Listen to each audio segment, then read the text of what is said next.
The Author 5-Minute Focus, episode 190. The right POV, point of view, POV. So there's various ones you can use: first, second, third, fourth. I don't recommend fourth at all, ever. And they all depend on how you, as the director of your mind movie, want to show the story or have to show the story. First person, post-apocalyptic novels are a lot of first person because you're seeing the world through their lens. That's like a first person shooter video game. And that's it. You learn as the character learns. And this is important for my thrillers, which I have one that's third person Omni, and then I have the other that's first person, because I don't want the reader to know everything that is knowable. I want them to only know what my main character sees, and how he learns what he needs to know. So that's all part of the process. So understand, this is it. Here's everything, or here's this. And it is a limiting factor unless that's part of the story. Think of some Alfred Hitchcock movies where you've got that view. I mean, the infamous shower scene with the screechy music. He had like 80 cameras in that. It was crazy how he filmed that. So these are important things. Maybe some watch a show on video making and how directors capture scenes, which is great for your mindset when you're deciding, how do I want to show this story? So first person, like I said, post-apocalyptic. Hustler letters to the editor, those are always weird. I couldn't believe it happened to me, but it did. Yeah, right.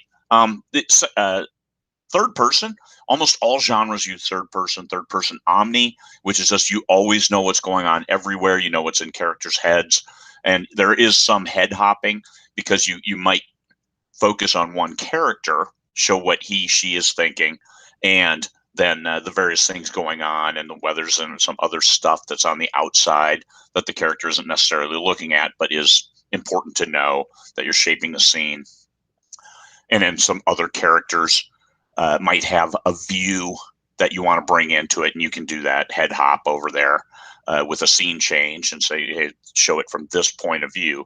But you can do that with a third person Omni. Third person is that it's the director, and the lens is outside any of the particular characters. Second person, that's you.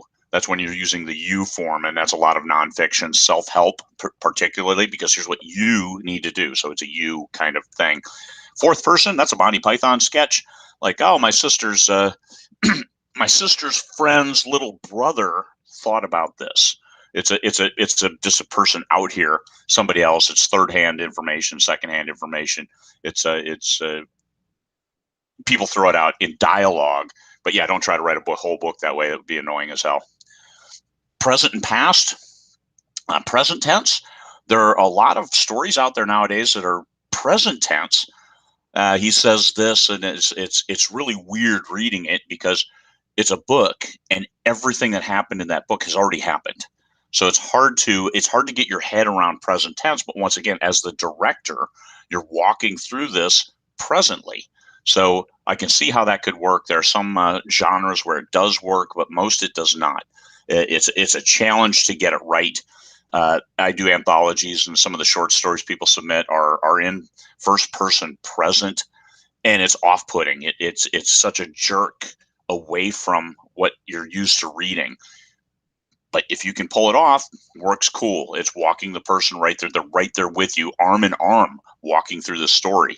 So it's tough to pull off. So make sure you read a lot of first person present before you try it yourself. Don't just say, hey, this is how I think, so this is how I'm writing, and go at that.